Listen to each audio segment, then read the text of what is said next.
Welcome back to EnfinityCast, where we pry open the doors of perception and peer into the darkness beyond.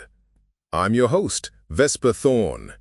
Tonight, we descend into a linguistic labyrinth, a place where the human mind becomes an unwilling conduit for voices long since silenced.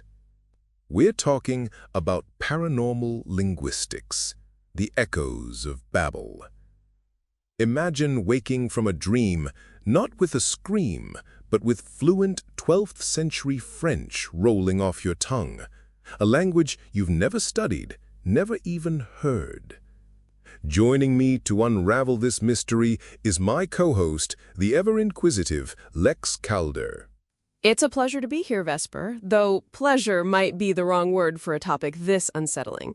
The phenomenon you're describing is called xenoglossy, the ability to speak or write a language one has never learned. It's not just misremembered high school Spanish. These are documented cases of individuals speaking dead languages, obscure dialects, with perfect period-accurate accents. Exactly. These aren't just words, they're artifacts. Linguistic ghosts. Tell us about one of the more chilling cases, Lex. One of the most compelling involves a 1930s case of a young woman from rural Illinois. Let's call her Laura. Under hypnosis, this woman, who had never left her county, began speaking fluent, archaic German. Not the German you'd learn today, but a specific, centuries-old dialect.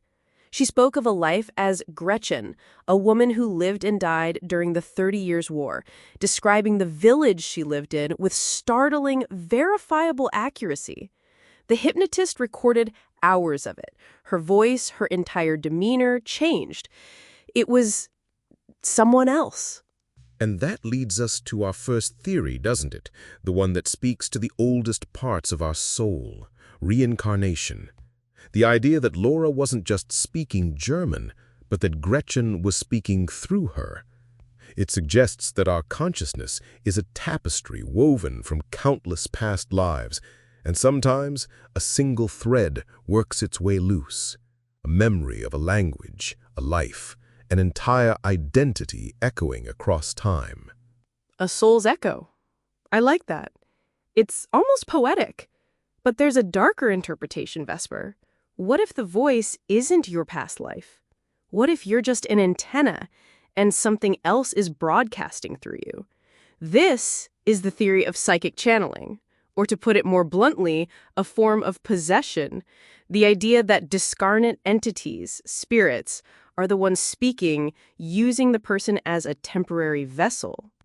A human radio, picking up a signal from a station that went off the air centuries ago. That's a terrifying thought. That the language isn't a part of you, but an invasion. It reminds me of modern accounts from paramedics who've resuscitated someone only to have the patient wake up speaking fluent Aramaic or ancient Norse for a few minutes before reverting to their native tongue with no memory of it.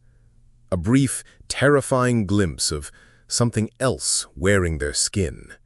It makes you question the very nature of self.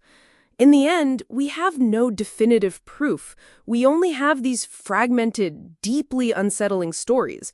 The linguistic analysis often confirms the authenticity of the language. The grammar, the syntax, the accent is perfect, too perfect to be a hoax.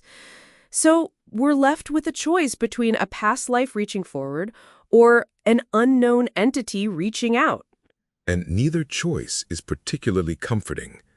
It leaves us to wonder, if you were to fall into a deep trance right now, whose voice would come out, and what stories would it tell? That's all the time we have for tonight. My thanks to Lex Calder for helping us navigate the static.